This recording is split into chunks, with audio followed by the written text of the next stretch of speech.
أعوذ بالله من الشيطان اللعين الرجيم بسم الله الرحمن الرحيم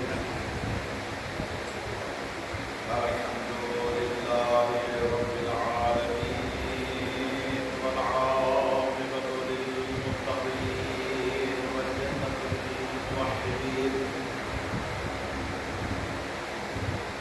الصلاة والسلام والتحية والإكرام على أشرف الأنبياء والمرسلين شفيع المذنبين أنيس الذنوبين الذي بعثه رحمة للعالمين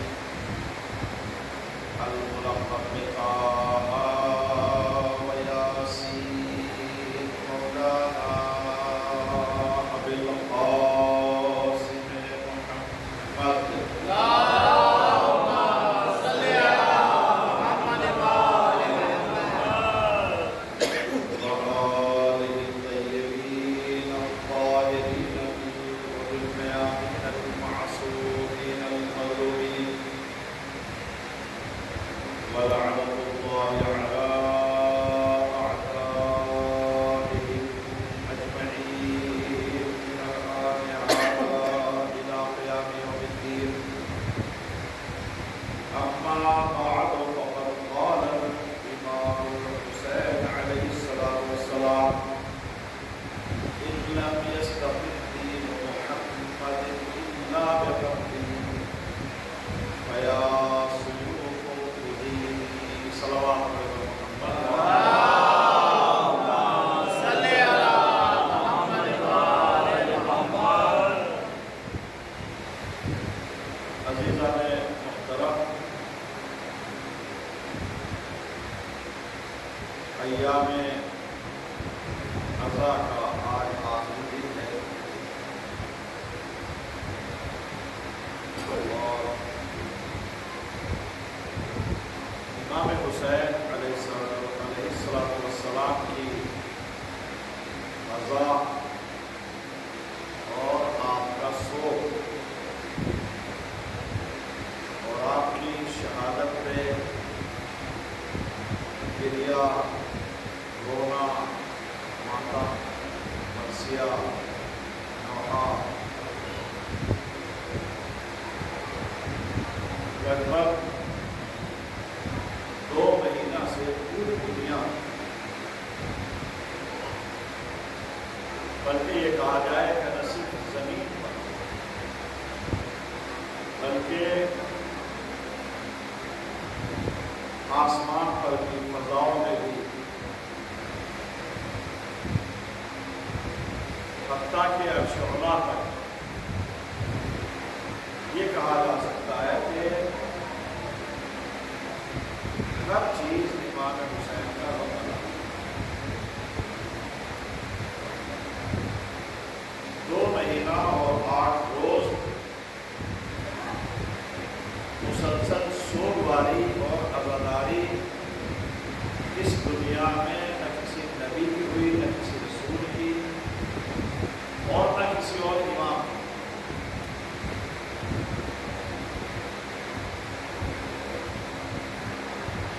ایسا نہیں ہے کہ مظلومانہ شہادت امام حسین کے علاوہ کسی اور کی نہیں ہوئی۔ مظلومانہ شہادتیں اور بھی ہوئی ہیں، تاریخ اسلام میں بھی اور تاریخ اسلام سے پہلے بھی، مگر کسی کا سوگ اور کسی کی عزا اس طرح برگزار نہیں ہوئی ہے، نہ ہوتی ہے جس طرح امام حسین کی۔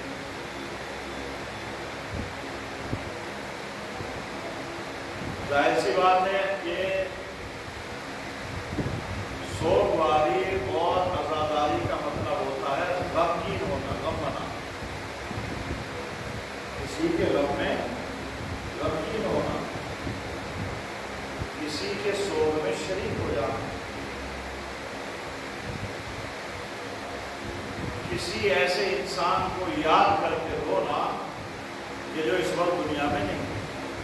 یا دنیا سے چلا گیا، اسی کا نام عزا اور عزاداری اور سوگواری۔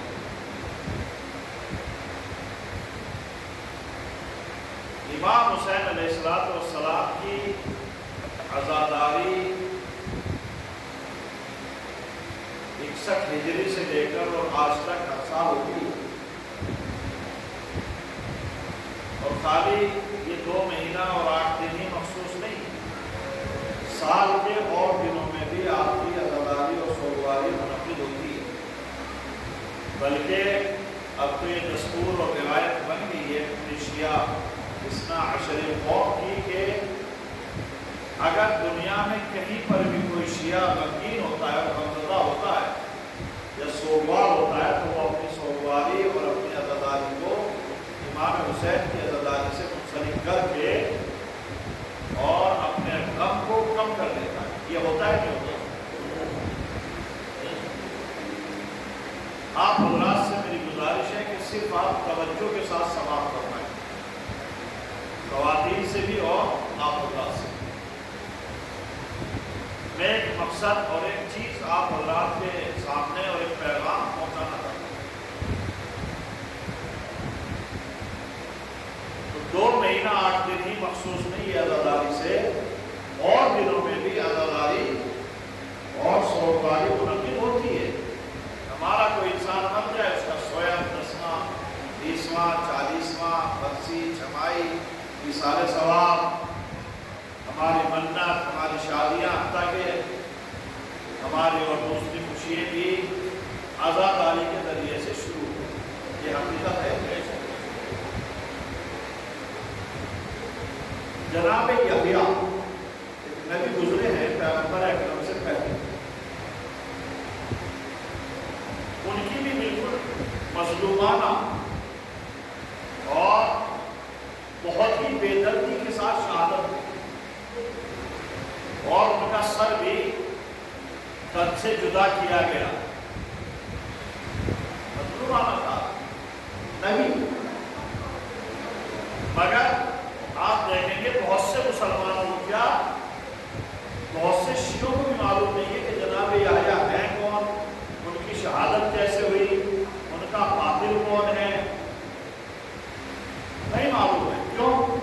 اس لیے کہ ان کی عزاداری ہوتی نہیں، ان کی سوگواری نہیں ہوتی، حالانکہ نبی ہے۔ تو امام حسین علیہ السلام کی عزاداری کیوں ہوتی ہے؟ آپ نے کبھی غور کیا کہ آخر یہ ایک ہی شخص امام علی کو بھی شہادت ہوئی، مگر ان کی یاد مناتے ہیں، سوگواری کرتے ہیں، مگر اس طرح نہیں ہوتی جیسے 2 مہینہ 8 دن 3 دن ہوتی، 21 29 20 21 ہوتا۔ بی بی سیدہ سلام اللہ علیہا کی عزاداری اب چلیے آج دستور ہونے لگا، ورنہ ہمارے بچپنے میں ایک مجلس ہو گئی کافی تھی، اب ہے ایام فاطمیہ کے نام سے عزاداری اور سوگواری ہوتی ہے، مگر آپ اس کو بھی مثال نہیں بنا سکتے امام حسین کی عزاداری سے۔ غرض کسی نبی، کسی معصوم، کسی امام کی عزاداری ایسے نہیں ہوتی جیسے امام حسین کی۔ تو آخر ایسا کیوں؟ کبھی غور کیا کیوں ہوتی ہے امام حسین؟ اور امام علی کی کیوں نہیں ہوتی؟ 2 مہینہ 10 دن 8 دن جناب فاطمہ کی کیوں نہیں ہوتی عزاداری 2 مہینہ 8 دن؟ امام حسن عسکری علیہ السلام کی شہادت آج کی تاریخ میں، آج ہمارے امام وقت کے باپ ہیں، ان کے والد گرامی ہیں، مظلومانہ شہادت ہوئی ہے، آج کے دن ان کی شہادت کا تذکرہ برائے نام ہوتا ہے۔ آج کے دن بھی سوگواری اور عزاداری کس کی ہوتی ہے؟ امام حسین، جبکہ شہادت کی تاریخ کس کی ہے؟ 11ویں امام۔ تو یہ امام حسین ہی کو اللہ نے شرف اور فضیلت عطا فرمائی ہے کہ آپ کی عزاداری دنیا میں جس طرح ہوتی ہے اس طرح کسی کی عزاداری نہیں ہوتی۔ تو اس کا مطلب ایک بڑا کارنامہ اور بڑا کام انجام دیا امام حسین نے، جو کسی اور نبی یا امام نے انجام نہیں دیا۔ ایسی شہادت پیش کی امام حسین نے جو کسی نبی یا امام یا معصوم نے شہادت پیش نہیں کی۔ تو امام علی کی شہادت ہے، ٹھیک ہے، امام علی کے سر کے اوپر ضربت لگی اور 19 کی صبح کو ضربت لگی اور 21 میں آپ کی شہادت ہو گئی، مگر آپ کی شہادت گھر میں ہوئی۔ آپ کی شہادت کے وقت آپ کے اہل خانہ، آپ کا خانوادہ، آپ کی اولاد، بیٹے بیٹیاں موجود، پیاس کا غلبہ نہیں تھا، پانی کی ضرورت کے بجائے دودھ کی نہریں، کہا جا سکتا ہے کہ امام علی کے لیے دودھ حاضر ہو گیا ہے کہ تو ایسی شہادت امام علی کی بھی جناب فاطمہ کی مظلومانہ شہادت ہے۔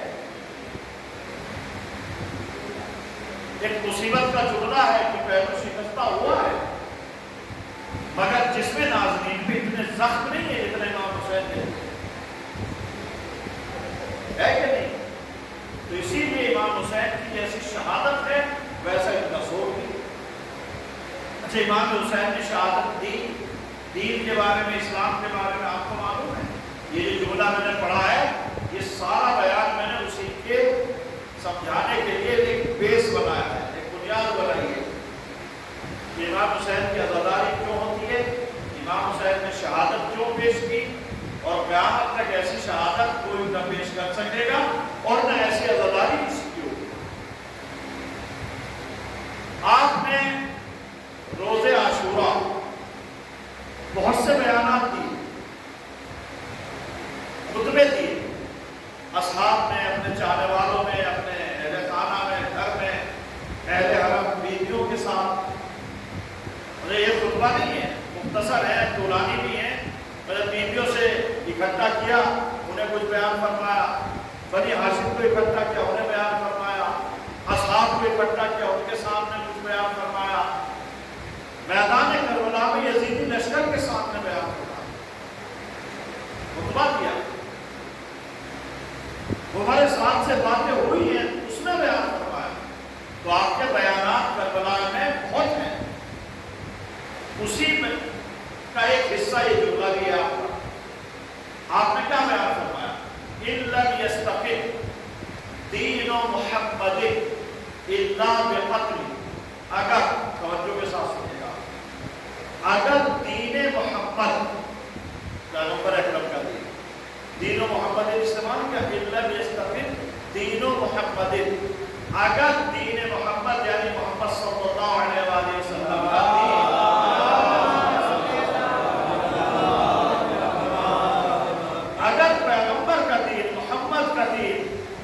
پائیدار نہیں ہو سکتا، مضبوط نہیں ہو سکتا، قیامت تک کے لیے باقی نہیں رہ سکتا۔ آپ کچھ بھی ترجمہ کر دیجیے، اگر بات ایک ہی ہے، مفہوم ایک ہی ہے۔ اگر دین محمد پائیدار اور مضبوط نہیں ہو سکتا مگر اس کے ذریعے سے، میرے قتل کے ذریعے سے، یعنی کیا مطلب، اگر دین محمد پائیدار ہوتا ہے میرے قتل کے ذریعے سے، اگر میری شہادت کے ذریعے سے دین محمد بچتا ہے، اگر میری شہادت کے ذریعے سے دین محمد قائم رہتا ہے، اگر میری شہادت کی وجہ سے پیغمبر کا دین قیامت تک باقی رہتا ہے، اگر میری وجہ سے، میری شہادت کی وجہ سے دین محمد زندہ ہوتا ہے، تو آپ نے بیان فرمایا فیا سیوف، سیوف ہے سیف کی جمع، سیف کہا جاتا ہے تلوار، فیا سیوفی، اے تلواروں، آپ نے خطاب کیا، اے تلواروں خذیدی، آؤ مجھے قتل کرو، آؤ مجھے اپنے گلے لگا لو، آؤ مجھے زخمی کرو، آؤ مجھے قتل کرو۔ آپ کچھ بھی ترجمہ کر سکتے ہیں، تو اس کا مطلب آپ ایک ظاہری ترجمہ میں نے آپ حضرات کے سامنے پیش کیا۔ امام نے کیا فرمایا؟ اگر دین محمد میری شہادت کے بغیر زندہ نہیں رہ سکتا، اگر میری شہادت کے بغیر پائیدار نہیں رہ سکتا، تو میں شہادت پیش کرنے کے لیے تیار ہوں، آؤ میں شہادت کے لیے آمادہ ہوں۔ تو آپ نے دیکھا امام نے بیان فرمایا کہ مقصد شہادت کا کیا ہے، جو امام حسین نے شہادت پیش کی ہے اس کا مقصد کیا ہے؟ اب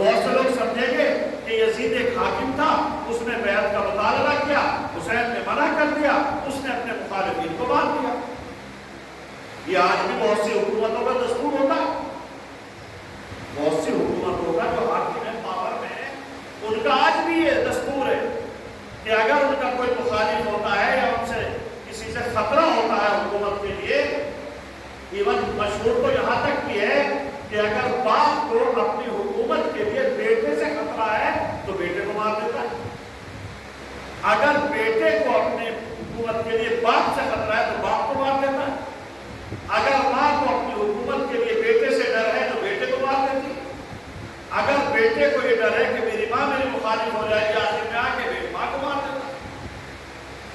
ان مثالوں سے تاریخیں بھری پڑی ہے، ایسا نہیں ہے کہ ایک مثال ہو، مطلب باپ نے حکومت قبضہ لی بیٹے کو مروا دیا۔ اب یہاں یہ نہیں کہا کہ باپ تو بڑا محبت والا ہوتا ہے، نہیں، حکومت ایسی ہی چیز ہوتی ہے، پاور اور سطح ایسی ہی چیز ہوتی ہے کہ وہ اپنے مخالف کو معاف نہیں کرتی ہے۔ یہ دنیاوی طاقت، یہ دنیاوی سیاست کا میں آپ کو رول ماڈل بتا رہا ہوں۔ دنیاوی سیاست یہ کہتی ہے کہ جو تمہارا مخالف ہے، جو تمہارا آگے جا کے مخالف کو کمپٹیشن دے سکتا ہے، اسے پہلے ہٹا دو راستے۔ جب مد مقابل ہی نہیں رہے گا تو آپ کی کون مخالفت کرے گا؟ تو بہت سے لوگ یہ سمجھے کہ یزید نے حکومت سنبھالی، اس نے ایک انسان سے بیعت کا مطالبہ کیا، انہوں نے بیعت نہیں کی تو انہوں نے مروا دیا۔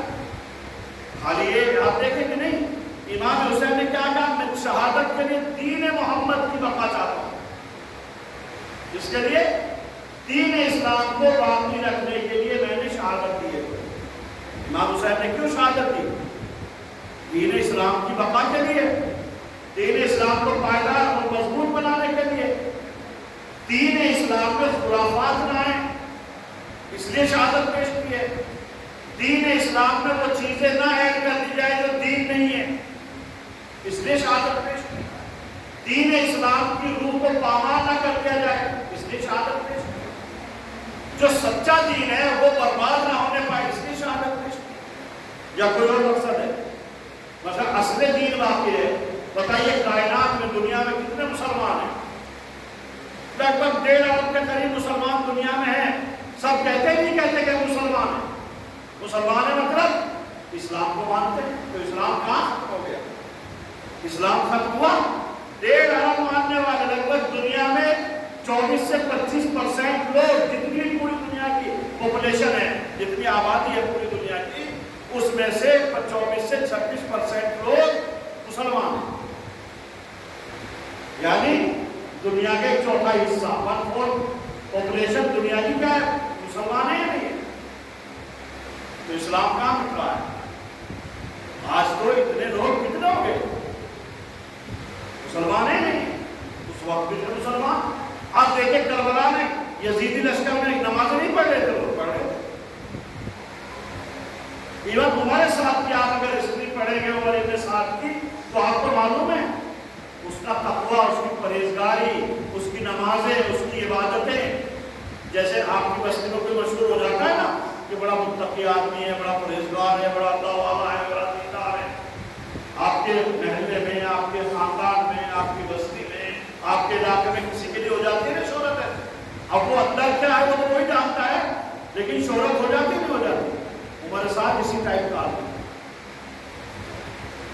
کوئی چلتا پھرتا ایسا نہیں تھا کہ کسی کو بھی اٹھایا، کوئی ڈاکو ہو، کوئی بدماش ہو، کوئی بے دین ٹائپ کا آدمی اسے لا کے یزید کے مقابلے پر کھڑا کر دیا، نہیں، اتنا بے وقوف بھی نہیں تھا وہ۔ اس نے پورے عرب میں یہ دیکھا کہ امام حسین کو کون کمپٹیشن دے سکتا ہے، کیونکہ امام حسین کی شخصیت ہمارے نزدیک تو امام ہے، ہمارے نزدیک معصوم ہے، ہمارے نزدیک وہ اللہ کی طرف سے ایمان بن کر آئے، یہ ہے کہ نہیں؟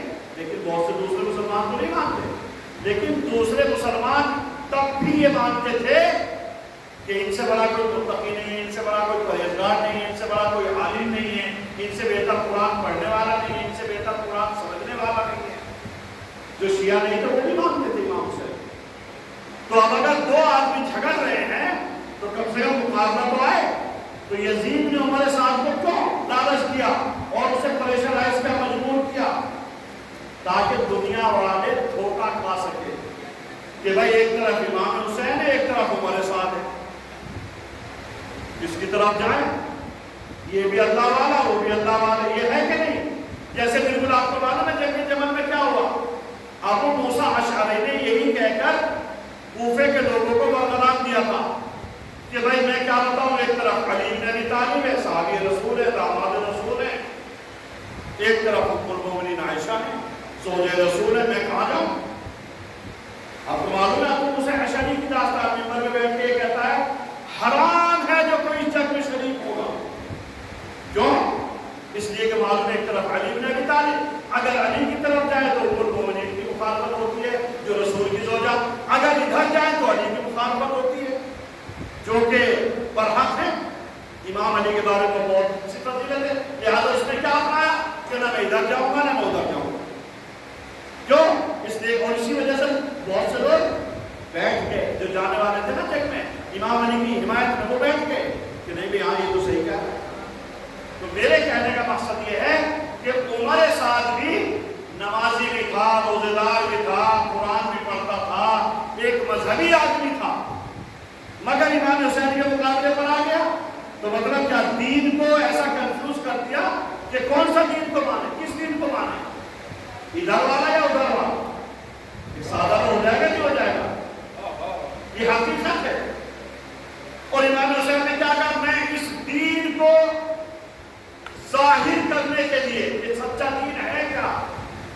اب معلوم ہے آپ کو کیا ہوا، ایک قاتل اور ایک مقتول، دو ہو گئے نہیں اسی میں کربلا میں، ایک قاتل ایک مقتول. اسلام یہ کہتا ہے کہ جس کسی نے بھی ایک انسان کو بغیر خطا بغیر گناہ کے مار دیا گویا اس نے پوری انسانیت کو مار دیا. یہ قرآن مجید کہتا ہے.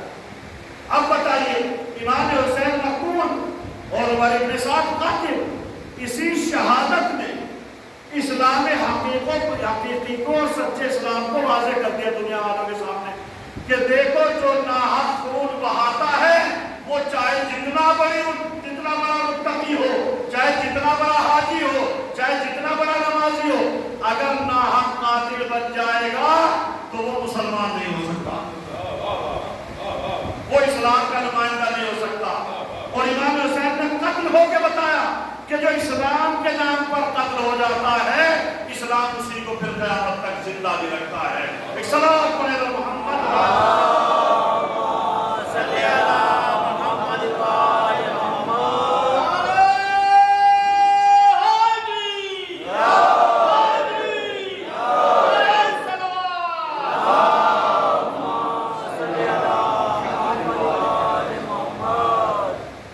یہ دونوں کردار تھے وہاں پہ. ہم شیعہ اس طرح سے نہیں امام حسین کو امام مانتے ہیں، ہم تو انہیں برحق مانتے ہیں چاہے ادھر ہو چاہے جیسے بھی ہو. اگر امام قتل نہیں کرے گا تو وہ قاتل نہیں کہلائے گا، کیونکہ ہمارا ماننا یہ ہے کہ امام معصوم ہے، وہ غلطی کر ہی نہیں سکتا، وہ کسی مسلمان کو مار ہی نہیں سکتا. اگر امام کی تلوار چلے گی تو کس پہ؟ کافر کے اوپر جو اسلام کا مخالف ہے. تو امام کسی کو ناحق قتل نہیں کر سکتا. اگر امام حسین یا عمر سعد کو مار دیے قتل کرتے تب بھی پتا چلے گا کہ امام جس کو مار کے سمجھ لیجیے چاہے وہ جتنا بڑا نمازی ہو وہ مسلمان کہلانے کا حقدار نہیں ہے. اور جو امام کو مار دے چاہے وہ کتنا ہی بڑا متقی ہو اس کے تقوی کی کوئی معیار اور کوئی حقیقت نہیں ہے، وہ صرف دکھاوا ہے. تو امام کو جان دو کہ امام چاہے قاتل ہو اور امام چاہے مقتول، ہمارے عقیدے کے اعتبار سے وہ برحق ہے، وہ سچ ہے، وہ حق کے اوپر ہے. لیکن سامنے والے جو امام کو معصوم نہیں مانتے ان کو بھی امام حسین نے قتل ہو کے بتا دیا کہ دیکھو یہ وہ ستم اور وہ ظلم کرنے والے جس میں کہا گیا کہ عورتوں کے اوپر ہاتھ مت اٹھاؤ. کربلا میں آپ نے دیکھا ہے کہ عورتوں کو بھی مارا گیا. اسلام یہ کہتا ہے کہ کسی ناموس کے اوپر ہتک آمیز حملہ مت کرو. اسلام یہ کہتا ہے کہ اگر کوئی بے نقاب چادر ہے تو مسلمان کا فریضہ یہ ہے کہ اسے چادر فراہم کرے، اس کا پردہ باقی رکھے. مگر کربلا میں کیا ہوا؟ کربلا میں یہ ہوا کہ جو بے پردہ تھی خواتین خاندان عصمت و طہارت ان کے سروں سے چادریں اتار دی گئی. یہ چادریں نہیں اتاری، یہ انہوں نے اپنے چہروں سے نقاب اٹھا دیا کہ وہ جو سجدے کر رہے تھے وہ خالی دکھاوا تھا. خالی دکھاوا تھا، وہ اسلام سے دور دور تک کوئی واسطہ نہیں تھا، کیونکہ اسلام یہ کہتا ہے کہ کسی کو بے پردہ مت کرو، یہ ظاہر ہوا۔ تو امام حسین علیہ السلام نے کہا دین کی بقا کے لیے میں شہادت دینے کے لیے تیار ہوں، اور آپ نے شہادت بھی دی۔ دین کی بقا کے لیے زینب نے اپنی چادر دی، دین کی بقا کے لیے سید سجاد نے ہتھکڑی اور بیڑیاں پہنی، دین کی بقا کے لیے علی اصغر نے تیر کھایا، دین کی بقا کے لیے علی اکبر نے سینے میں برچی کھائی، دین کی بقا کے لیے حضرت عباس نے بالوں پر ہاتھ کرائے۔ ورنہ اتنے بہادر اور اتنے مضبوط اور دلاور لوگ تھے کہ 3 دن کیا اگر 30 دن کے بھی پیاسے ہوتے تو کسی میں جرأت نزدیک کے قریب بھی آ جاتا، مگر دین کی بقا کے لیے شہادت کو میرے لگا۔ امام نے خود بیان فرمایا کہ دین اگر میری شہادت سے باقی رہتا ہے تو میں تو شہادت دینے کے لیے آ گیا، اور آپ نے شہادت پیش کی جس کے لیے دین کی بقا کے لیے۔ تو اب اس کا مطلب کیا ہے؟ اب اس کا مطلب یہ ہوتا ہے کہ قیامت تک جو عزاداری کو امام حسین کی عزاداری کو اللہ نے باقی رکھا ہے وہ اسی لیے باقی رکھا تاکہ دنیا والوں کو تو بعد کی بات ہے، پہلے ماننے والوں کو یہ پتا چلے کہ اصل دین ہے کیا، دین ہے کیا جس کے لیے امام نے قربانی دی، وہ دین ہے کیا جو جس کے لیے امام نے شہادت پیش کی۔ اگر وہ دین جس کے لیے امام نے شہادت پیش کی اگر ہمارے درمیان میں باقی ہے تو ہماری عزاداری بھی کامیاب ہے، ہمارے آنسو بھی مقبول ہے، ہمارے نوحر برچے خانی بھی پسند آئے گی جناب زہرا کو، ہماری مجلس کا بھی صلہ دے گی جناب فاطمہ۔ لیکن اگر وہ دین ہمارے درمیان میں نہیں ہے جس کے لیے امام نے قربانی دی ہے تو پھر جانتے ہو رونے والے کربلا میں بھی موجود تھے، رونے والے آج بھی موجود ہو سکتے ہیں۔ ہمیں یہ دیکھنا ہے کہ وہ دین جو ہم اپنائے ہوئے ہیں وہی دین ہے جو حسین کا دین تھا، یا وہ دین ہے جو عمر سعد کا تھا، وہ دین ہے جس کو جناب علی اکبر نے اپنایا، یا وہ دین ہے جس کو حرملہ نے اپنایا، وہ دین جس کو جناب شہزادی زینب نے اپنایا، یا وہ دین کہ جو کوفے اور شام کی عورتوں نے اسیر سمجھ کر باقی سمجھ کے پتھر مارے پھینکے۔ کون سا دین ہے ہمارے پاس؟ ہمیں یہ دیکھنا ہوگا، کیونکہ دین میں بہت سی مشابہت اور بہت سی ملاوٹ آ جاتی ہے۔ امام حسین کی شہادت دین کو پیور بناتی ہے، امام حسین کی شہادت دین کو پاکیزہ بناتی ہے، امام حسین کی شہادت سچے دین کو سمجھاتی ہے کہ حقیقی دین ہے کیا۔ اگر وہ دین ہمارے اندر ہے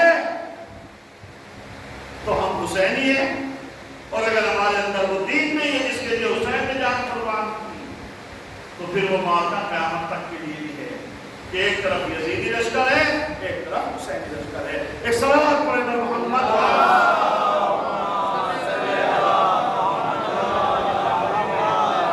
ہم کیا کہتے ہیں؟ امام حسین کے دین کو مانتے ہیں۔ کس کے دین کو مانتے ہیں؟ امام حسین والے کو یا یزید والے کو؟ کتنا بھی بگڑا ہوا شیعہ ہو وہ کہہ نہیں سکتا، بلکہ اگر صحیح معنی میں مسلمان بھی ہے، بلکہ اگر صحیح معنی میں انسان بھی ہے، وہ کبھی بھی یزیدی کیریکٹر کو یزیدی دین کو اچھا نہیں کہے گا۔ کہے گا یا نہیں کہے گا؟ بالکل اچھا نہیں کہے گا۔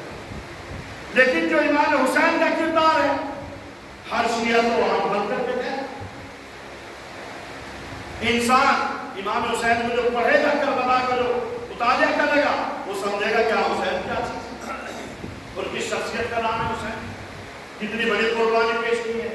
تو آپ کو معلوم ہے جیسا میں نے شروع نہ کیا ہے کہ نبیوں نے، رسولوں نے اور دوسرے اوصیاء نے، اللہ والوں نے شہادتیں پیش کی، مگر کسی نے ایسی شہادت پیش نہیں کی۔ کس کے لیے؟ دین کے لیے۔ تو اب ہمیں دیکھنا ہے کہ ہمیں اپنے اندر وہ دین پیدا کرنا ہے یا اسی دین کے اوپر چلنا ہے جو امام حسین دے گئے۔ ورنہ دین کو تو بہت بگاڑ دیا گیا، آج بھی بگڑا ہوا ہے، ایسا نہیں ہے کہ آج بھی بگڑا ہوا نہیں، تو بہت سی چیزیں۔ تو اب ہماری عزاداری اور ہمارا دین اور ہمارا ماتم اگر دین کے دائرے میں ہے، اگر دین اسلام کی بقا اور اس کی ترقی کے لیے ہے، کوئی عزاداری اللہ کو بھی پسند ہے، جناب فاطمہ کو بھی پسند ہے۔ ورنہ جیسا میں نے اس کے عزاداری مطلب رونا، مرنے والے کو مصروف بنانا، تو کیا جنگ بدر کے بعد عزاداری نہیں ہوئی؟ جنگ بدر کے بعد بھی عزاداری ہوئی، سورواری ہوئی۔ اور آپ کو معلوم ہے جب ہندا کا باپ اور ہندا جگر خارا کا بھائی اور اس کے خاندان کے کچھ لوگ جنگ بدر میں مارے گئے، جو پہلی جنگ اسلام کی،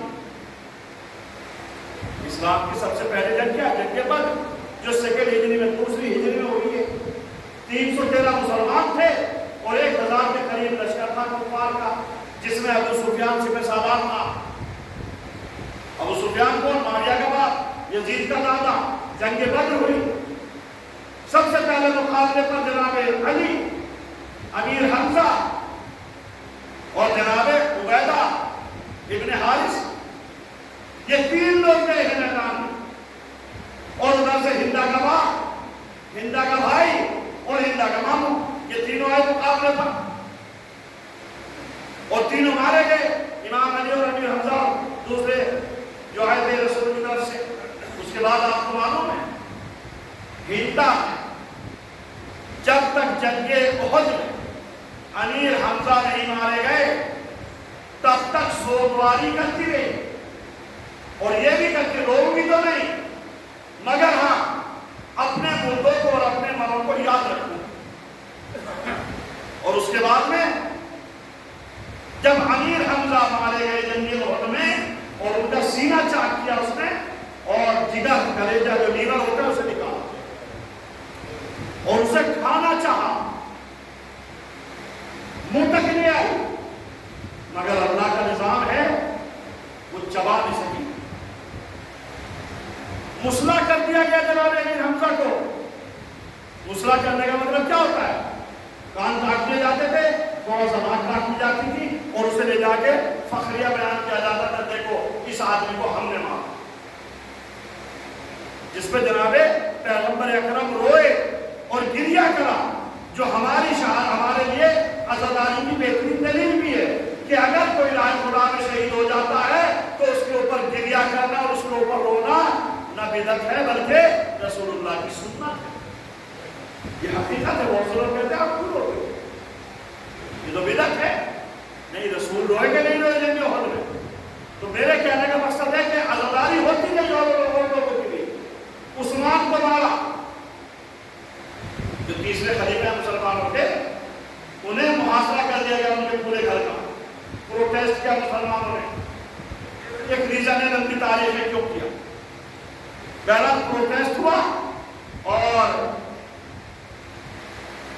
کئی دن تک محاصرہ، گھر کا گھیراؤ کیا گیا، اور عثمان اندر اور باقی مسلمان باہر۔ نہ اندر کا کوئی باہر جا رہا ہے، اندر سے کوئی باہر جا رہا ہے، نہ باہر سے کوئی اندر جا رہا ہے۔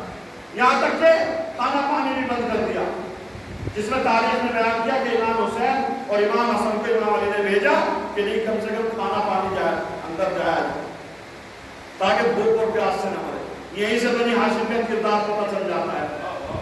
عثمان بنی امیہ کا فرد اور امام حسن امام حسین دربار خلافت کے دروازے پر کھڑے ہو کے کہہ رہے خبردار، کوئی کھانے کو نہیں روکے گا، کوئی پانی کو نہیں روکے گا۔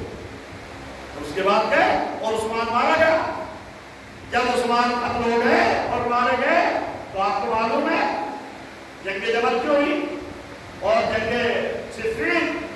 عثمان کا وہ کرتا جو قتل کے ٹائم میں وہ پہنے ہوئے تھے، اسے اتار کے لوگوں نے نیزے پہ بلند کر کے یہ کہا گیا کہ چلو اپنے خلیفہ کا بدلہ لیں گے، اپنے خلیفہ کا بدلہ لیں گے قاتلوں سے۔ جسے آج بھی کہاوت میں جب کہیں دیکھا جاتا ہے نا کہ کسی باطل کام کے لیے کسی ایک چیز کو سمبل بنا لیا جاتا ہے، تو علماء کی بزموں سے یہ کہا جاتا ہے کہ اس چیز کو عثمان کا کرتا بناؤ، ایک ضرور مسئلہ کہ فتنہ و فساد کھڑا کرنے کے لیے عثمان کا کرتا مت بناؤ، کیونکہ یہی ہوا تھا۔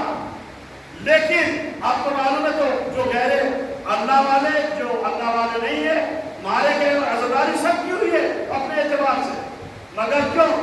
جس نے دین کے لیے جان قربان کیے اور ایسی مثال پیش کی شہادت کی جو نہ تاریخ میں پہلے تھی کربلا سے نہ بعد میں، اسی لیے ان کی عزاداری پورے سال ہوتی ہے، 2 مہینہ 8 دن ہوتی ہے۔ سوگواری ایسی ہوتی ہے کہ اس میں کوئی چاہنے والا خوشی تک نہیں مناتا ہے، بتائیے کہ تاریخ شیعت پڑھ لیجئے، ایک 2 مہینہ 8 دن میں کسی کے یہاں شادی ہوتی ہے، کسی کے یہاں عقیقہ ہوتا ہے، کسی کے یہاں کوئی خوشی کا کام ہوتا ہے. حتیٰ کہ اگر کسی کے یہاں بچہ پیدا ہو جائے یا کوئی خوشی کا کام ہو جائے تب بھی شیعہ مبارکباد نہیں دیتا. یہ حقیقت ہے. یہ کیوں؟ اس لیے کہ امام حسین جیسے قربانی دنیا میں کسی نے پیش ہی نہیں کی. اور جو سچا عاشق ہے وہ کہتا ہے ہم پورے 2 مہینہ 8 دن ان کے غم میں سوگوار ہیں، ہماری خوشیاں پیچھے ہیں اور آپ کا غم ہے. یہ حقیقت ہے نہیں. مگر افسوس اور سب افسوس یہ ہے کہ بہت سی چیزوں کو ہم نے اچھائی کے طور پہ اپنایا اور حقیقت ہے، لیکن بہت سی چیزیں ایسی ہیں جو اس عزاداری کے پیریڈ میں بھی ہمیں نہیں کرنی چاہیے مگر کرتے ہیں. بہت سی رسم رواج ایسی جو ہمیں اپنانی نہیں چاہیے تھی مگر اپناتے ہیں. بہت سی چیزیں ایسی جو عزاداری کے نام پر کی جاتی ہیں جبکہ ان کو انجام نہیں دینا چاہیے. وہ عزاداری نہیں.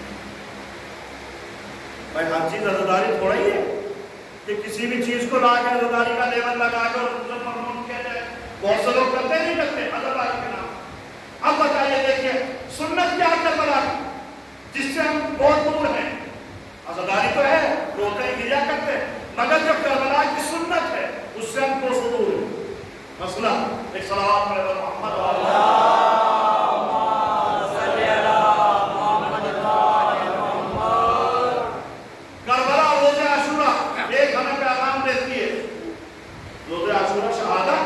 اصحاب کی امام حسین نے ایک پیغام دیتے ہوئے ہے اتحاد آپس میں. کربلا میں سب ایک جیسے نہیں تھے، لیکن فوج میں کیا ہوتا ہے لگ بھگ سب کی ہائٹ ایک سی ہونی چاہیے، سب کی باڈی ایک سی ہونی چاہیے. ہوتا ہے کہ نہیں ہوتا ہے؟ سب کی ڈریس ایک سی ہونی چاہیے، سب کا اسلحہ ایک سا ہونا چاہیے. کم سے کم ایک ہوتا ہی نہیں ہوتا ہے. مگر کربلا میں کوئی ایسی مثال ملتی ہے؟ سب کا لباس ایک جیسا نہیں ہے، سب کی ہائٹ ایک جیسی نہیں ہے، سب کی عمر ایک جیسی نہیں ہے. 90 سال کا بوڑھا بھی ہے، 6 مہینے کا بچہ بھی ہے. یہ ہے کہ نہیں یہ کربلا؟ مگر پھر بھی ایک نوجوان اس کی فکر الگ ہوتی ہے اور ایک بوڑھا اس کی سوچ الگ ہوتی ہے. دونوں کی فکر میں کوئی سملیرٹی نہیں ہوتی. مثلا 20 سال کا لڑکا جذباتی ہوتا ہے، 60-70 سال کا انسان تھوڑا تجربے کار ہوتا ہے، میچور ہوتا ہے. ہوتا ہی نہیں ہوتا ہے. مگر کربلا میں ملے، کربلا میں ذہنی طور پر اختلاف نہیں ملتا. سب کی سوچ ایک ہے. کیوں؟ اس لیے کہ سب کا مقصد ہے حسین کے اوپر جان قربان. حسین کا مقصد ہے دین کو پائیدار بنانا، دین کو بچانا اور دین کو مضبوط کرنا. سب کا مقصد ہے ایک دین اسلام. تو اس کا مطلب کیا ہے؟ دین اسلام ہماری فکروں کو ایک جیسا بناتا ہے. اور جہاں فکریں الگ الگ ہو جائیں، سوچ الگ الگ ہو جائے تو سمجھ لیجیے ہم دین کے گھر سے اور دین کی جگہ سے تھوڑا سا الگ الگ چل رہے ہیں. ہماری سوچ ایک ہونی چاہیے دین کے معاملے میں، ہماری فکر ایک ہونی چاہیے. یہ ایک رس نہیں ہوتی، اتحاد ہونا چاہیے ہمارے درمیان میں. کیا نہیں. ایک چیز اور ہے، کربلا میں صبح عاشورہ امام حسین نے حضرت علی اکبر سے اذان کہلوائی. کہلوائی نہیں کہلوائی، حضرت علی اکبر کی سب کو اذان یاد ہے روزہ عاشورہ. مگر ان نوجوانوں کو نماز یاد نہیں رہتی روزہ عاشورہ کی. صرف حضرت علی اکبر نے اذان ہی کہی تھی یا نماز بھی پڑھی تھی؟ اذان کہہ کے خیمے میں چلے گئے نہیں. تو اذان کہہ کے نماز بھی تو ہوئی. اچھا شب عاشور کس نے کہی اذان؟ علی اکبر نے. 9 محرم کو کس نے کی؟ حضرت علی اکبر نے. 8 محرم کو کس نے کی؟ حضرت علی اکبر نے. کس نے کی؟ حضرت علی اکبر نے صرف اور صرف حسینی قافلے میں روز عاشورہ صبح کو اذان کہی ہے. اس کے علاوہ اس سے پہلے نہیں. حجاج ابن مسعود امام حسین کے ساتھی اور صحابی جو مکے میں امام حسین سے آگے منسلک ہوئے تھے، کوفے کے رہنے والے تھے اور مکے میں آ کے اور مکے کے بعد پھر امام حسین کے ساتھ رہے. بہترین آواز کے مالک تھے، بہترین انداز میں قرأت کرتے تھے، قرآن مجید کی تلاوت کرتے تھے. ہوتا ہے نا ایک آواز اچھی، لہن اچھا. امام حسین نے ذمہ داری لگائی تم اذان کو. اعلان کہتے تھے، لیکن روزہ عاشورہ صبح کو حضرت علی اکبر نے اذان کی، مطلب امام حسین نے اپنے جوان بیٹے سے اذان کہلوا کے بتایا کہ اگر میرا عزادار صبح کا نمازی نہیں ہے تو اسے اپنی عزاداری میں غور کرنا چاہیے۔ میں یہ نہیں کہتا کہ وہ عزادار نہیں ہے، عزادار ہے مگر گنہگار ہے، اپنے گناہوں سے بچ کے اپنے کو علی اکبر کے کردار سے ملا دو کہ جس کی ایک دن کی بھی نماز قضا نہیں ہے۔ ایک ساتھ پڑھے بر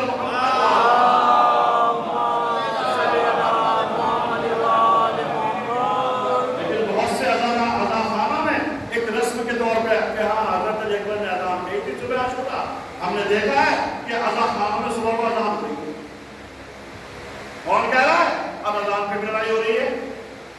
بہت سے ہوتے ہیں نا کہ نہیں ہم کہیں گے اذان تو چاہے پورے سال مسجد میں دکھائی نہ دے مگر روزے عاشورہ کا مؤذن خود ہی بنے گا۔ تو یہ سنت ہے کربلا کی یا ہماری اپنی ایجاد کی ہے؟ ایک سنت کربلا کی جو ہمارے اندر ہونی چاہیے تو نہیں ہے، وہ یہ ہے اچھا صبح عاشورہ کو اذان کی جناب علی اکبر نے، ظہر کو بھی اذان ہوئی تھی اذان ہے نہیں ظہر؟ آپ ایسے ہی گردن ہلا رہے ہیں، معلوم ہے آپ بتائیے نماز ظہر ہوئی تھی نہیں جماعت سے امام سے تو اذان بھی ہوئی تھی؟ کسی نے پڑھا آج تک ہی؟ کسی سے آپ نے سنا کہ روزے عاشورہ ظہر کی نماز جماعت سے ہونے سے پہلے اذان بھی ہوئی تھی؟ اگرچہ مستحب ہے وہ واجب نہیں ہے۔ وہ اذان کس نے کہی؟ وہ آپ کو معلوم ہے وہ خود امام حسین علیہ السلام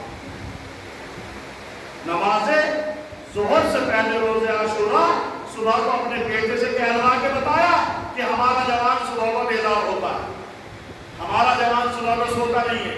روزے عاشورہ خود کہہ کے بتائی کہ دیکھو جسے تم قتل کرنے کے لیے آئے ہو، جسے تم قتل کرنے کے لیے اکٹھا ہوئے ہو، جس کے اوپر تم نے پانی بند کر دیا ہے، وہ نعرے تکبیر بلند کر رہا ہے، اللہ اکبر، وہ پیغمبر اکرم کی رسالت کی گواہی دے رہا ہے، اشہد ان محمد رسول اللہ، وہ اللہ کی وحدانیت کی گواہی دے رہا ہے، اشہد ان لا الہ الا اللہ، وہ خود مؤذن بنا ہوا ہے۔ آؤ اگر تم سچے مسلمان ہو تو اس اذان کے اوپر لبیک کہہ کے حسین کے قافلے سے منسلک ہو جاؤ تاکہ تم سچے مسلمان کہلاؤ۔ ایک ساتھ پڑھے بر محمد صلی اللہ محمد وآل محمد، صلوات پڑھے بر محمد صلی اللہ محمد وآل محمد۔ مگر ہمارے یہاں عید الفطر میں جتنی تعداد ہوتی ہے نمازیوں کی کم سے کم اس سے زیادہ روزے عاشورہ ہونی چاہیے۔ بتائیے اگر میری بات غلط ہے تو مجھے بتائیے گا۔ روزے عاشورہ جو نماز ظہر ہوئی ہماری اس نماز میں عید الفطر سے زیادہ مجمع ہونا چاہیے کم سے کم۔ میں نہیں کہتا ہر روز ہونا چاہیے ایسا، چلیے ہر روز ہم کے کام ہے، دین نے اتنا پابند بھی نہیں بنا ہے، لیکن روزے عاشورہ تو ہر شیعہ کام چھوڑ دیتا ہے۔ مگر پھر بھی میری اتنی عمر ہو گئی جتنی اور مجھ سے بڑے بھی ہیں آپ کو چھوٹے بھی ہیں، آپ بتائیے گا تصور کیجئے گا اپنے ماضی میں جا کے کہ روزے عاشورہ کیا آپ نے کبھی بھی کسی ایک روزے عاشورہ میں بھی نماز ظہر میں اتنی بھیڑ دیکھی جتنی نماز عید میں ہوتی ہے؟ کسی نے دیکھی آج تک؟ یہ بزرگ ہیں مجھ سے بڑے ہیں، لگ بھگ 50 سال کی عمر میں بھی آ گئی، 15 سال سے میچورٹی بھی ہے، اچھے بولے گا تھوڑا بہت تمیز ہے، اس سے پہلے جو اگر نہیں معلوم 30-35 سال کے پیریڈ میں میں نے آج تک کہیں پر بھی نہیں دیکھا کہ روزے عاشورہ عید الفطر سے زیادہ لوگ ہوں۔ یہ سنت ہے کہ نہیں؟ حسین نے اسی کے لیے تو جس دن ہمارے شیعوں میں روزے عاشورہ نماز ظہر کی جماعت میں عید الفطر سے زیادہ مطلب کیوں؟ ہر شیعہ بڑا بچہ بوڑھا جب تک سب کے سب اس جماعت میں شامل نہ ہو جائے تب تک ہم سچے اور حقیقی عزادار نہیں کہلا سکتے۔ صلوات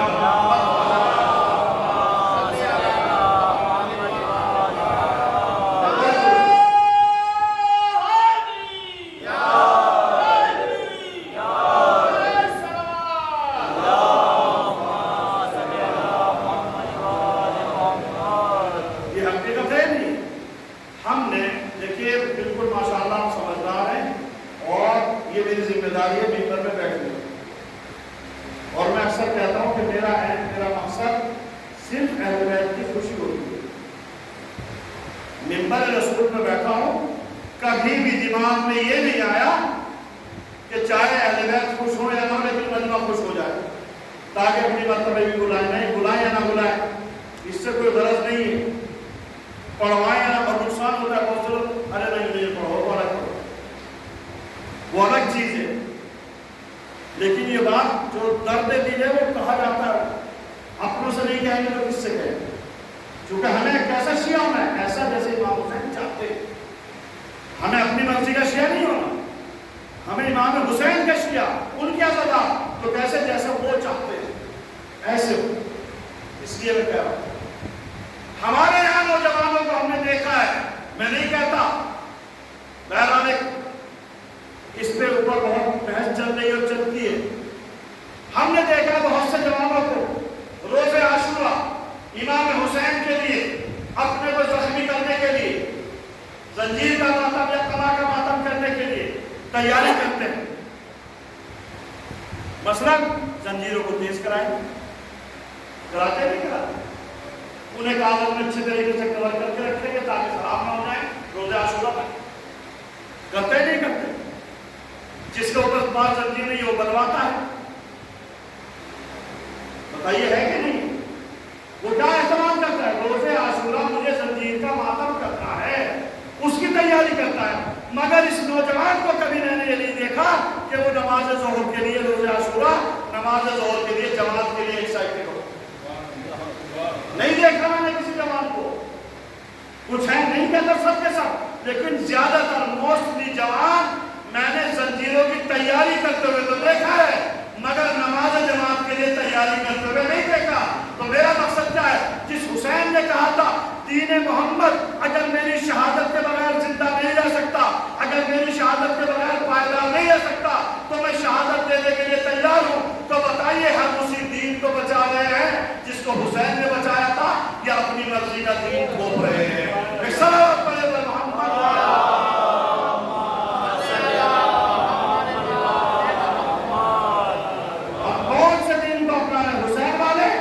اپنی مرضی کا دین نہیں، جو دین ہم نے بنا لیا ہمارے ذہن میں آ گیا وہ دین ہے، اور اگر اس کے خلاف کسی مولوی نے یا کسی عالم نے اگر کچھ بولا تو ہم اس پہ لعنتیں کریں گے، ہم اس کا اطلاق کر دیں گے، ہم اس کو اوپر سوشل میڈیا میں اچھال دیں گے، ہم اس کی ویڈیو کلپ الٹی سیدھی بنا کے بھیج دیں گے، یہ سب کرتے ہی نہیں کرتے، یہ مولوی کیسے بولتا ہے؟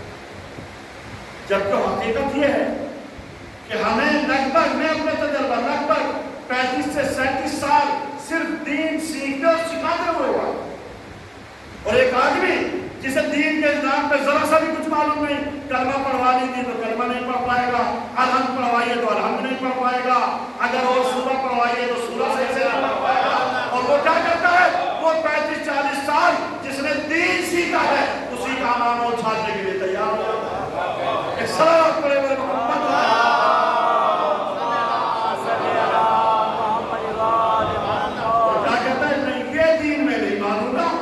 ایسا لگتا ہے جیسے اس کے باپ دادا کا دین ہے کہ میں نہیں مانوں گا، نہیں، یہ دین اللہ کا ہے، رسول کا ہے، حسین کا دین ہے، کسی کے باپ دادا کا نہیں ہے، تو دین ایسے مانو جیسے حسین چاہتے ہیں، اور نہیں مانو تو جس طرح کربلا میں بھیڑ تھی حسین کے مقابلے پر، آج بھی دنیا میں حسین کے مخالفین کی بھیڑ ہے، سب روزگار نہیں کرتے، اسی بھیڑ میں تم بھی گم ہو جاؤ، کیا حسین کی عذاب میں اس کا فرق پڑ جائے گا؟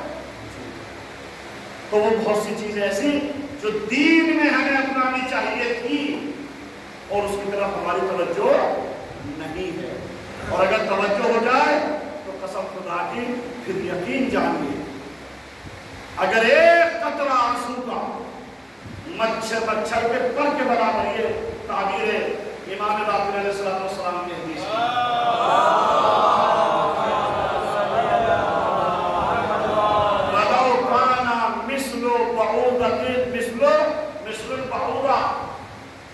اس طریقے کی روایت ہے کہ اگر مچھر کے پر کے برابر کسی کی آنکھ میں حسین کے دم میں قطرہ آ جائے، اس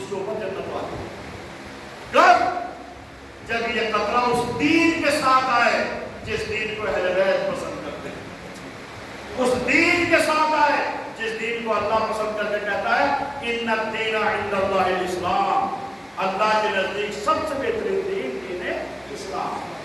آج بھی بتائیے مسلمان ہیں نہیں؟ کتنے ہیں مسلمان کے اندر فرقوں میں بیٹھے ہوئے؟ نمازیں پڑھتے ہیں، روزے بھی رکھتے ہیں، حج بھی کرتے ہیں، زکات بھی دیتے ہیں، قرآن بھی پڑھتے ہیں، خیرات بھی کرتے ہیں، سب کچھ کرتے ہیں، مگر اللہ کو کون سا دین پسند ہے؟ وہ نہیں جو ہم اپنی مرضی میں چلا رہے ہیں، وہ دین پسند ہے جو اللہ نے بھیجا۔ تو جو اللہ نے دین بھیجا وہ کون بتائے گا؟ وہ اہل بیت بتائیں گے۔ اب اہل بیت کی بات ہمارے سامنے نہیں ہے تو کون بتائے گا؟ وہ سچا عالم دین بتائے گا، وہ عالم بتائے گا جس نے 70-80 سال حوضے میں رہ کر صرف دین کو سیکھا ہے، صرف دین کو سکھایا ہے، وہ بتائے گا۔ جو اپنے وقت کا دین کا سب سے بڑا عالم ہے وہ بتائے گا کہ دین کیا ہے، نہ یہ کہ ہم اور تم کہ ہماری سمجھ میں نہیں آتا۔ بھائی تمہاری سمجھ سے تھوڑا ہی ہے، دین اللہ کی سمجھ کا ہے، دین اللہ کی پسند ہے۔ اسی فرق کو مٹانے کے لیے حسین نے شہادت پیش کی کہ خالی نماز پڑھنے کا نام دین نہیں ہے، روزہ رکھنے کا نام دین نہیں ہے، داڑھی رکھ لینے کا نام دین نہیں ہے، مذہبی لباس پہن لینے کا نام دین نہیں ہے۔ ایک صلوات پڑھیں محمد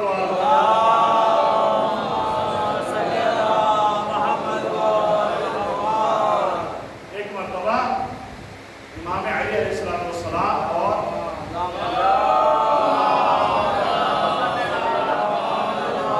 جناب سلمان فارسی اسی راستے سے جا رہے، ایک گھر سے آواز آئی، بہترین انداز میں قرآن پڑھیں۔ دیکھیے یہ مستحب ہے، اگر آپ چاہتے ہیں کہ آپ کے گھروں میں برکتیں آئیں تو قرآن مجید بلند آواز سے، اگر آپ چاہتے ہیں اپنے گھروں میں برکتیں آئیں تو ایک حدیث ہے کہ قرآن مجید کی تلاوت کیسے کریں؟ آہستہ آہستہ نہیں، ایسے نہیں، بلند آواز سے، یہ حقیقت ہے۔ تو امام جا رہے تھے، سلمان فارسی میں تھے، ایک گھر سے بہترین انداز میں قرآن مجید پڑھنے کی آواز آئی،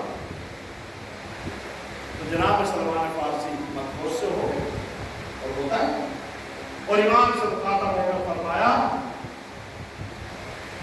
کتنی بہترین تلاوت ہو رہی ہے، اتنا بہترین قرآن پڑھا جا رہا ہے، واہ کیا کہتے سبحان اللہ۔ امام علی نے کوئی جواب نہیں دیا، چپ چاپ سنا اور آگے بڑھے، کچھ نہیں۔ اب اس کے بعد آپ کو معلوم ہے جنگ نہروان کیا ہوئی؟ جنگ نہروان جو تیسری جنگ امام علی نے اپنے خلافت میں لڑی، جنگ نہروان ختم ہو گئی، مارے گئے وہ سب خارجی لوگ، کچھ بچے تھے تھوڑے بہت جو پیشن کوئی کی امام نے کہ اتنی بچے کہ اس سے زیادہ نہیں کوئی بچے، اور انہوں نے بعد میں فتنہ بھی پھیلایا۔ امام علی نے سلمان فارسی کا ہاتھ پکڑا، چلو، اور میدان قتال میں گئے، اور ایک جنازہ پڑا ہوا تھا اس کے پاس، جو خارجیوں کے جنازے تھے ان کے جنازوں کے بیچ میں گئے جو پڑے ہوئے تھے، اور ایک جنازے کے پاس کھڑے ہو کے، ایک مقتول کے پاس کھڑے ہو کے کہہ رہے ہیں سلمان اسے پہچانتے ہو کون ہے؟ مولا مجھے تو نہیں معلوم کون ہے، کہ یہ وہی قاری ہے جس کی تلاوت کی تم تعریف کر رہے ہیں۔ بہت پہلے اس سے ایک پیغام ملتا ہے کہ عقل مند آدمی فوراً جواب نہیں دیتا، جواب کا انتظار کرتے۔ امام تو عالم الغیب وہ جانتے ہیں، انہیں معلوم تھا کہ یہ کون ہے، کہ یہ وہی قاری ہے جس کی تلاوت کی تو اس دن تعریف کر رہے تھے، وہ آج کہاں ہے؟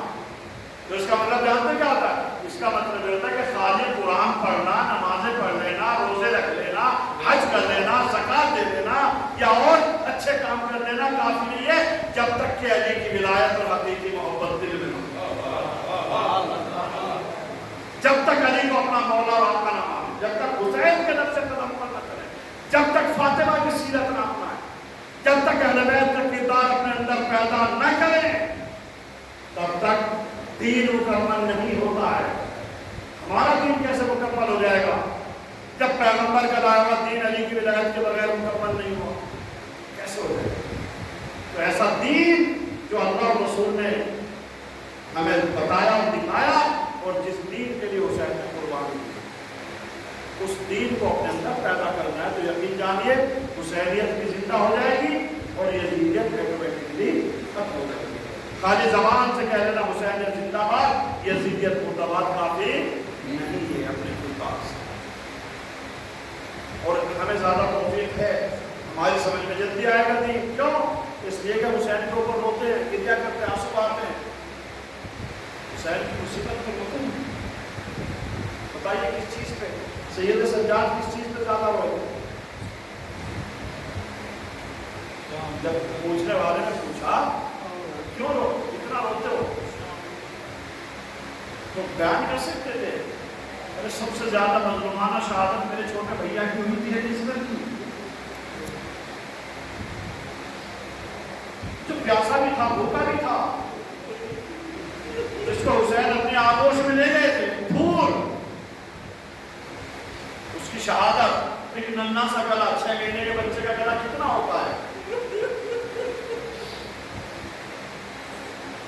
اگر یہ کہا جائے کہ کربلا میں سب سے بڑی شہادت, سب سے زیادہ مصیبت بڑی شہادت, سب سے زیادہ رونے والی شہادت اگر ہے تو وہ جناب علی اصغر کی.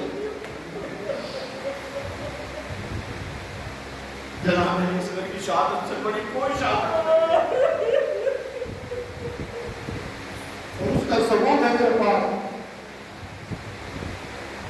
سب سے بڑی شہادت جناب علی اصغر. آپ دیکھیے گا کہ امام حسین علیہ السلام جن شہداء کے لاشیں خیمے میں لے کر آئے ہیں, کہیں پر بھی کسی بھی شہید کے لاشے کے بارے میں یہ منظر نہیں ملتا جو حسین علی اصغر کے لاشے کے بارے میں دیکھ رہے ہیں. ہمت نہیں پڑ رہی ہے حسین کے خیمے کی طرف جائے. آپ ہمارے حشر میں دیکھ رہے ہیں کیوں؟ اس لیے کہ سب سے بڑی شہادت کی طرف حسین کبھی آگے بڑھتے ہیں, کبھی پیچھے ہٹتے ہیں. حسین اس علی اکبر کبھی لاشا لے کر آئے تھے جس کے بارے میں کہا تھا کہ اس سے لاشا نہیں اٹھتا. اے بنی ہاشم کے بچوں اور میری مدد کرو. بنی ہاشم کے بچوں نے مدد تو کی مگر حسین کبھی آگے بڑھے کبھی پیچھے ہٹے ایسا نہیں ملتا. صرف علی اصغر کی میت کے اوپر ملتا ہے کبھی آگے بڑھے کبھی پیچھے ہٹے. اس لیے کہ کربلا میں سب سے بڑی شہادت کا نام ہے علی اصغر کی شہادت. نہ سکتا چیز بات کرتی مگر سید سجاد نے نہیں کہا کہ نار. ارے میرے لیے سب سے بڑی مصیبت یہ تھی کہ میرا چھوٹا بھائی نہ مر گیا. جناب سید سجاد نے یہ مصیبت بیان نہیں کی. یہ نہیں کہا میں نے جب میرے لیے سب سے بڑی مصیبت یہ تھی کہ جب میں نے اپنے بابا کے جنازے کو دفنایا ہے تو بابا کو اٹھا نہ سکا بلکہ ایک چٹائی بچھا کر بابا لاشیں کو اس پہ رکھا دی.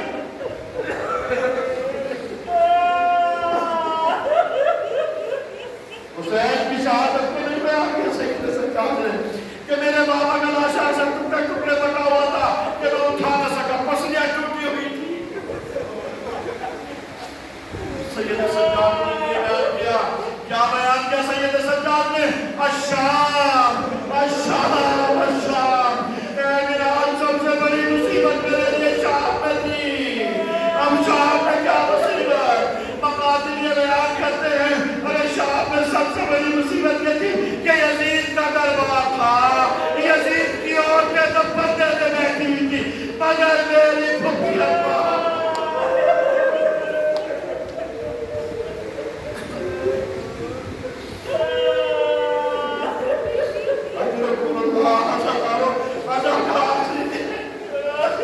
جتنا روئے اتنا کم ہے نہ معلوم, اگلے سال پھر موجود ہونا. یہ تو حسین کی عزاداری پورے سال کرتے ہیں مگر یہ عزاداری کا موسم کہلاتا ہے. آخری دن ہے حسین کا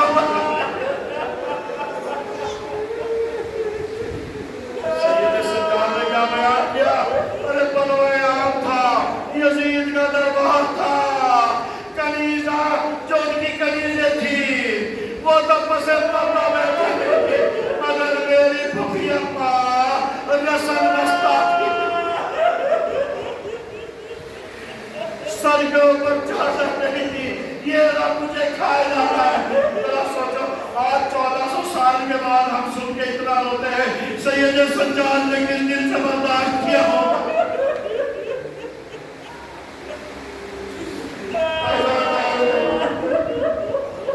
اور وہ یہ مرفیہ ہے جب جناب زینب سلام اللہ علیہ مدینہ تشریف لائی اور روزے رسول پر پہنچی ہے، مقاتل یہ کہتے ہیں کہ جیسے ہی مدینے میں آئی ہے جناب زینب اپنے گھر نہیں پہنچی، امام حسین کے گھر نہیں آئی، سیدھی روزے رسول پر پہنچتی ہے، بعد بیان کرتی ہے نانا آپ کی امت نے کس طرح ستایا ہے، اور بس اور تو کیا مرثیہ پڑھتی ہے، بیان کرتی ہے علی اکبر کیسے مارے گئے، عباس کیسے مارے گئے، آپ کا حسین کیسے قتل کیا گیا، اور اس کے بعد جب شام کی مصیبت، جب شام کی پریشانی بیان کرتی ہے نانا لوگ آپ ہی کا کلمہ پڑھ رہے تھے، لوگ آپ ہی کے نام جو حکومت میں بیٹھے ہوئے تھے، مگر آپ کی بیٹی بنوے آپ میں بے پردہ تھی۔ اے نانا ارے جس پردے کو آپ نے عورتوں کے لیے زینت بیان کیا تھا وہی پردہ زینب کا چھین لیا گیا۔ اے نانا آپ کی بیٹی کے بازوں میں رسل ڈالی گئی، اے نانا ہمیں تازیانے لگائے گئے، اے نانا ہماری پشت پہ جوتے مارے گئے، اے نانا ایک ہی رسی میں باندھا گیا، اے نانا دیار بدیار پھلایا گیا، اے نانا اگر نامحرم نہ ہوتے تو یہ آپ کی بیٹی زینب آپ کو اپنے بازووں پر رسل کے نشان دکھاتی ہے، اے نانا پشت پہ تازیانوں کے نشان دکھاتی، اے نانا اپنی امت نے رحم نہ کیا۔ انا للہ و انا الیہ راجعون۔ ورب فرمانی و تسلیما لأمرہ وسيعلم الذين ظلموا أي منقلب ينقلبون۔ الہی بحق الزہرا وأبیہا وبعلہا وبنیہا، پروردگار ہمارے اس مختصر سی باتوں کو قبول فرما، پروردگار ہمارے آسم کو جناب فاطمہ الزہرا کے رومال میں جگہ عطا فرما، پروردگار ہماری عزاداری میں اگر کوئی کوتاہی ہوئی ہے پروردگار اس کو معاف فرما، یا جناب فاطمہ الزہرا ہماری اس عزاداری کو قبول فرما، یا جناب سیدہ کائنات ہماری عزاداری کو قبول فرما، ہمارے آسموں کو قبول فرما،